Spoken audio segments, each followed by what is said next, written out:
Over the past few years, TikTok has provided a platform for people to achieve social media fame at unprecedented speeds. People like Charli D'Amelio, Addison Rae, and Bella Poarch, who only a couple of years ago lived relatively ordinary lives, have shot to internet stardom in a matter of months due to success on the app, building larger followings across mainstream social media platforms than many of pop culture's most iconic figures. And with millions of followers on the app bringing in multi-million-dollar brand deals, the world began noticing this quick route to fame and money. As more and more creators turned their attention to the app, it became more and more saturated with high-quality content. To go viral and gain such dizzying numbers of views and followers, creators needed to create videos that went above and beyond a bar that was constantly being raised. For some types of content, this was a good thing. Transitions were perfected, special effects became mesmerizing, and people who are the best in the world at what they do flooded to the app to showcase their talents. Other types of content, however, were degenerated by the competition. Stunts got more dangerous, dares became more risky, and the general public were exposed to ever more extreme pranks and social experiments. As competition spiraled out of control, it wasn't long before creators started taking things too far.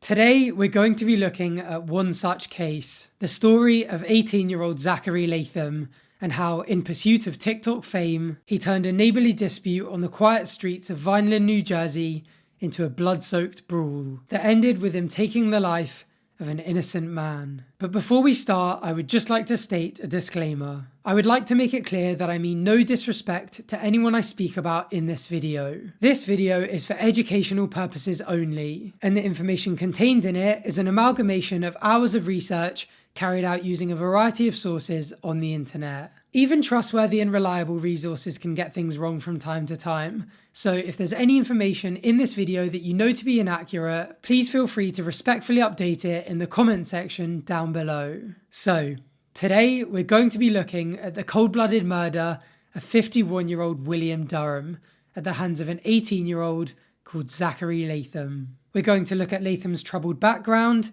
the growing tensions between him and the Durham family, the events that led up to that fateful day, the violent details of the murder itself, and the trials that took place in the aftermath of the crime. For those of you who have made it this far, knowing what's in store and still wishing to proceed, sit back and enjoy the video.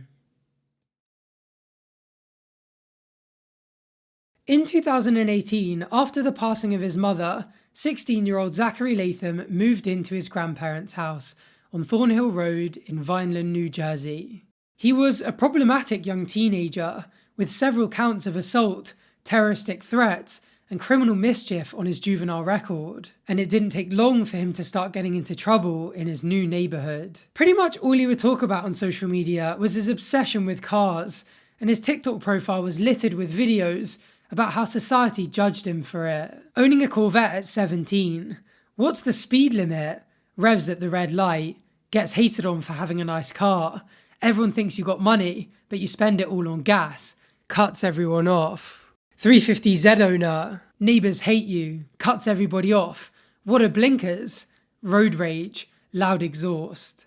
And he wasn't just all talk. Soon after his arrival, he began driving recklessly around his neighbourhood's quiet residential streets. Disturbed by the constant sounds of Latham's car speeding past their house and the incessant revving of its engine, William Durham, a 51-year-old corrections officer that lived on Thornhill Road with his wife and 2 kids, confronted Latham's grandparents over his driving. A few days later, Latham went to the Durham's house to apologise for his behaviour. However, despite his apology, and despite knowing that he was now disturbing his neighbours, Latham continued driving recklessly around the neighbourhood. He didn't think there was anything wrong with what he was doing, and he didn't feel guilty about how it made anyone feel. As a result, nothing changed. Over the 2 years that followed, the Durhams clashed with Latham several times over his behaviour, and with each new confrontation, the underlying tensions between them grew deeper.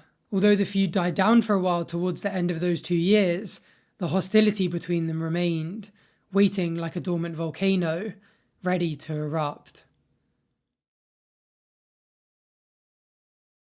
By age 18, Latham had been emancipated, married a girl called Sarah, and joined the New Jersey National Guard.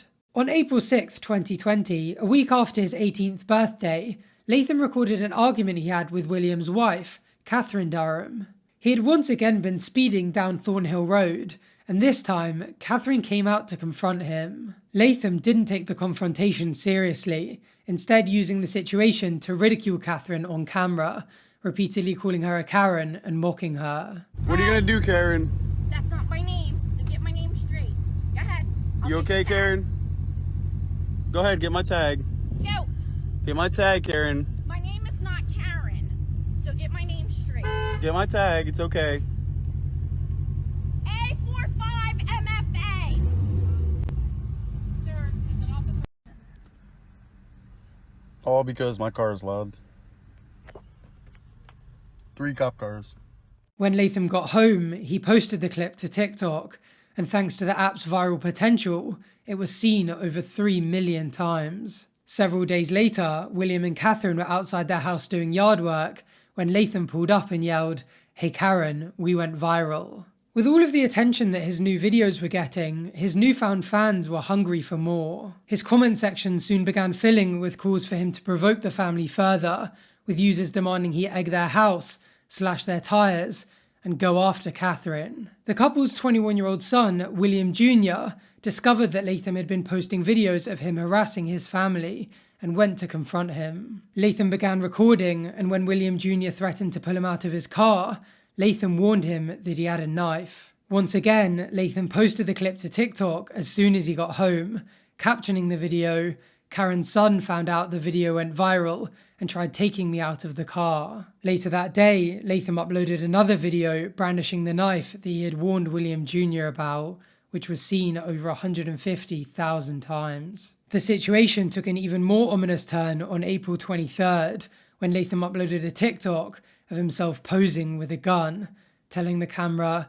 "That is how you handle neighbours." Over the coming weeks, Latham released a series of videos threatening to publish the family's private details, including their names and their home address. With the situation escalating quickly, the family contacted the Vineland Police Department, expressing deep concerns about Latham's behaviour. To their dismay, they were told they would receive little help. The department's resources were stretched as a result of the pandemic, and the closure of the courts meant that they were unable to sign an official complaint against him. Other members of the neighbourhood made similar complaints against Latham, but they too were brushed aside. A judge and several cops even lived in the area and knew about the trouble Latham was causing, but they had neither the power nor the resources to do anything about it. This left the Durhams with 2 options: to allow Latham to continue terrorising the neighbourhood, or to take matters into their own hands.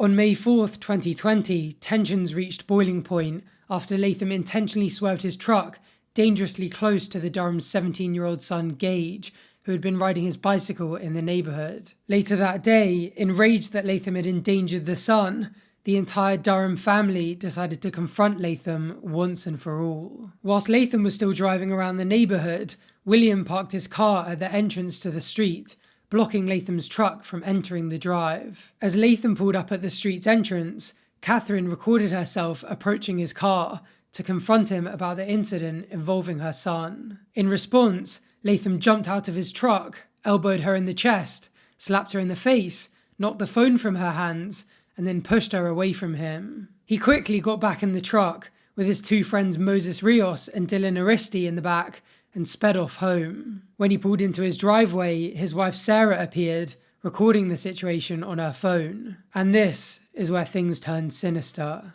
The Durhams followed Latham to his house, where he re-emerged armed with a stun gun and 2 knives. Sarah then called out to the family, saying, "I promise you, you better back up, because you're not going to like what's coming out." Despite Latham warning the family to get off his property, they continued to approach him. As they got closer, Latham fired his stun gun towards the family and swung a knife at one of the sons. William charged at Latham and grabbed him, but Latham slashed him across the right arm with one of the blades before fleeing into the garage, followed closely by his 2 friends. William followed the pack into the garage, and a brief but violent melee ensued. Latham fired the stun gun repeatedly at William, before pulling out a 4-inch fixed-blade knife and stabbing him several times. Latham also attempted to stab William Jr., but he managed to dodge the blade. During the struggle, Latham took a heavy blow to the head, concussing him, and was repeatedly struck across the face, neck, and legs, leaving significant abrasions across his body. In the final few moments of the brawl, Latham stabbed William under the armpit, driving the knife deep into his chest, puncturing his lung. At 7:48 p.m, police responded to the neighborhood just off Palermo Avenue for an altercation and a stabbing. This is the audio recording from the 911 call that Latham made at the time. 911, where's your emergency? There's blood all over the place. I just got assaulted and jumped. Are you the one that got stabbed? No, that was the other victim, but I got beat up really bad and I had blood all over me. All right, so you're at 2986 Thornhill as well? Yes. All right, and you want an ambulance? I don't know. All right, the person the people who did it to you, are they still there? They came with trucks, came on my property with guns, and then when I fought them off, they drove away. All right, how are you injured, sir? My windpipe was crushed in, and I got stomped out and choked by like 10 people. All right, and where are you bleeding from? I don't know, there's blood all over me. I don't even know if it's cut. There's blood all over our garage. Okay. Now, the They person came in and said they had guns and they were going to kill us, and they came in my garage and attacked all of us. There was 4 people. Okay, hold on 1 second for the police, okay? Okay. As soon as emergency services arrived, William was rushed off to Innsbruck Medical Centre, Vineland, but unfortunately his wounds were severe and the medical staff were unable to save him. At 9:19 p.m, in the presence of his distraught and heartbroken family, William Durham was pronounced dead. Michael Gallagher, a family friend and a fellow officer who had shared over 2 decades of memories with William and his family, was alerted of the incident and rushed straight to the hospital to be by their side. "When I got the call that night, it totally floored me," said Gallagher. "I arrived at the hospital, and when I got news that he didn't make it, I was the only one there with the family until the other officers showed up. The grief of his kids crying and his wife crying is something I'll never forget." Latham was taken to Atlantic City Medical Center for the injuries he sustained during the fight, but he was subsequently released and lodged in Cumberland County Jail. There, he was charged with first-degree aggravated manslaughter, 2 counts of second-degree aggravated assault, and multiple weapons offences. Controversially, the Durham family were also charged for offences in relation to the incident. Catherine was issued summonses for criminal trespass and simple assault, and both sons, William Jr. and Gage, were charged with criminal trespass and aggravated assault. The following Tuesday, Gallagher put out an email calling to fellow officers for a show of support for Durham's family. "In 1 hour, we had over 100 cars follow my car from the prison to Vineland," he said. The officers met with the family at the home of Durham's mother-in-law. "We went there to show his boys that their father's life mattered," Gallagher said, pausing before he could continue. "We wanted the boys to know that their dad was loved."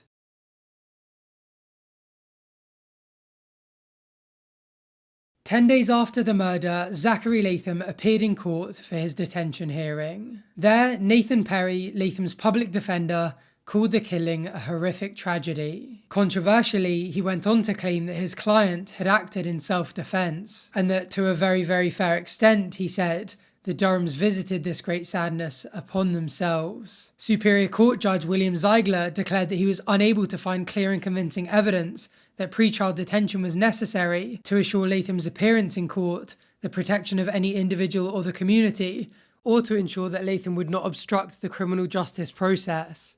As a result, Latham was released from jail whilst awaiting trial. Michael Gallagher stated that the decision to release Latham had the entire law enforcement community questioning it. With the decision causing so much controversy, 2 weeks later, the Cumberland County Prosecutor's Office appealed Latham's release. In a letter to the prosecutor, Jennifer Webb McRae, the Durham's lawyers, Diane Ruberton and Robert Simons, noted that Latham's wife, Sarah Latham, recorded the brawl on her phone and said that she did so because it was her and Latham's intent to post the videos to TikTok and become TikTok famous. If Latham was in fear for his or Sarah's safety, the lawyers wrote, they both would have retreated inside, called the police, and stayed there. They did not because it was their intent to lure the Durhams there, attack them, and record it for TikTok. Because of this, they argued, not only was Latham guilty of a very serious criminal offence, but he also posed a very real danger to the public. The family's lawyers cited a pending juvenile court matter from an unrelated incident weeks before the killing, in which Latham was charged with simple assault, terroristic threats, and criminal mischief to further this point. However, on June 18, 2020, the appeal was denied. His release, however, did come with certain conditions. Whilst awaiting trial, Latham was prohibited from being in the vicinity of Thornhill Road, from possessing any firearms or dangerous weapons, and from alcohol or any narcotics. He was also required to maintain employment, so after moving to Naples, Florida, he got a job as a car salesman in Fort Myers. Despite complying with these conditions, Latham continued to push the boundaries of his release orders. In September 2020, a judge ordered Latham to stop commenting on the case on social media. He had made several TikToks speaking about the case and had been leaving comments underneath videos posted by other users about the situation. At one point, the Durham family's home address was leaked in the comment section of one of his TikToks. Shortly after, the family noticed increased traffic in front of their house, and the property became subject to several unsettling incidents. On one occasion, a car stopped in front of their home, with the driver sitting there watching the family for several hours, only to drive off in silence when Catherine emerged, with her phone in hand, recording the situation. On several other occasions, family members received sinister phone calls, where the caller remained silent, before hanging up without saying a word. Despite the judge's orders, Latham created another TikTok account and continued speaking publicly about the case. As a result, prosecutors filed a motion seeking to revoke his release. But before that could be heard by a judge, Latham was arrested on the 23rd of January 2021 for offences committed in an altercation with another motorist. After trying to ram the victim's vehicle off the road, a confrontation took place in which Latham threatened the motorist with a pellet gun that resembles an AK-47. Latham was subsequently charged with 2 counts of aggravated assault, but was freed from jail on electronic monitoring after posting a $20,000 bond. Several days later, the motion to revoke his release was heard in the New Jersey Superior Court. Arguing for his detention, Assistant Cumberland County Prosecutor Charles Wetstein outlined the charges against him and said that his recent social media activity demonstrates a clear lack of respect for the court's orders. Wetstein also alleged that Latham had been using the murder as a source of acclaim in Florida, bragging that he was famous for being a cop killer. He claimed that Latham had used this notoriety to intimidate others in the hopes of preventing them from providing information and cooperating in investigations against him. In response, Nathan Perry called the prosecution's decision to appeal Latham's original release order ridiculous. He criticized the grossly unwarranted media attention the case had been getting and accused others of harassing his client, going after him on social media, publicizing his address, and threatening his life. He went on to say, "One person I understand in law enforcement incessantly called his job in Florida and successfully managed to get him fired by calling his employer over and over and over again. These people, including family members of the Durhams," Perry continued, "constantly bait Mr. Latham." Superior Court Judge William Ziegler said that he stood by his original decision to grant Latham's release, but added that recent events had changed his evaluation. The defendant has now exhibited in the state of Florida as well as in New Jersey, with the tragic events that occurred here, that he is not capable of governing himself or his emotions, and is in fact prone to threats of, or in fact engaging in, violent conduct. Ziegler directed the prosecutor's office to communicate with authorities in Florida over how to detain Latham. A warrant was issued for his arrest, and he was brought back to New Jersey to be detained until the outcome of the trial. With the trial ongoing, the Durham's lawyers are pushing for the charges against the family to be dropped. They're also pushing for Latham to be charged with first-degree murder, and for charges to be filed against his wife and 2 friends who were involved in the fight. In a letter responding to the attorneys, however, prosecutor Webb McRae said that there were no plans for the charges against the family to be dropped. In January 2021, a Cumberland County grand jury indicted William Jr. on charges of 3rd-degree aggravated assault and 4th-degree criminal trespass. The following month, in relation to the killing of William Durham, Latham was indicted on 2nd-degree charges of reckless manslaughter and 2 counts of aggravated assault. On June 4th, at his post-indictment arraignment hearing, Latham pleaded not guilty on all accounts. He remains in Cumberland County Jail and is due to reappear in court in September 2021. Whether Latham will be convicted remains to be seen. Although there's no doubt that the knife wound he inflicted upon William Durham caused his death, whether the courts will see this as reckless manslaughter, murder, or even self-defense is uncertain. In a news release announcing the charges, prosecutor Webb McRae did not state who started the fight or why, but merely that each side blames each other in a tangle of conflicting accounts. If Latham is found not guilty on all charges, it wouldn't surprise me if he found himself back in a courtroom shortly after for unrelated offences. His actions over the years have clearly demonstrated a proclivity for unlawful behaviour, and if he gets away with the killing of William Durham, it seems it will only strengthen the ruthless criminal image he seems so desperate to create for himself. Latham, tragically, now seems destined for a life of crime and transgression. But William's death was perhaps not quite so inevitable. Had the police taken action after the family's complaints, had a global pandemic not shut down the state courts, and, it must be said, had the Durham family not decided to take matters into their own hands, perhaps he would still be here today. What's more, without TikTok creating an environment demanding ever more extreme reactions, thus requiring ever more extreme actions from Latham, perhaps he never would have escalated the feud to such a point in the first place. Whether he intended it to or not, his pursuit of TikTok fame instead led him to criminal infamy for the killing of William Durham on the 4th of May 2020. With the case anticipated to remain open for months, perhaps even years to come, I'll be putting case updates in the pinned comment of this video. If the interest in the outcome of this case requires it, I'll also do a follow-up video. Those of you who are subscribed should be notified of the new video, but if you aren't subscribed and don't plan on it, please feel free to check back, as I'll be including the follow-up video in the pinned comment too. If you enjoyed watching today, please consider subscribing down below for more true crime videos like this one. If there are any cases in particular you'd like me to look at, please feel free to comment them down below, and make sure you're subscribed so you don't miss them. Thank you to my Patreons for supporting my channel, and thank you to everyone who's subscribed, whether you've just subscribed or you've been subscribed for a while now. I truly appreciate your support. Thank you for watching, and hopefully I'll see you on the next one. Bye for now.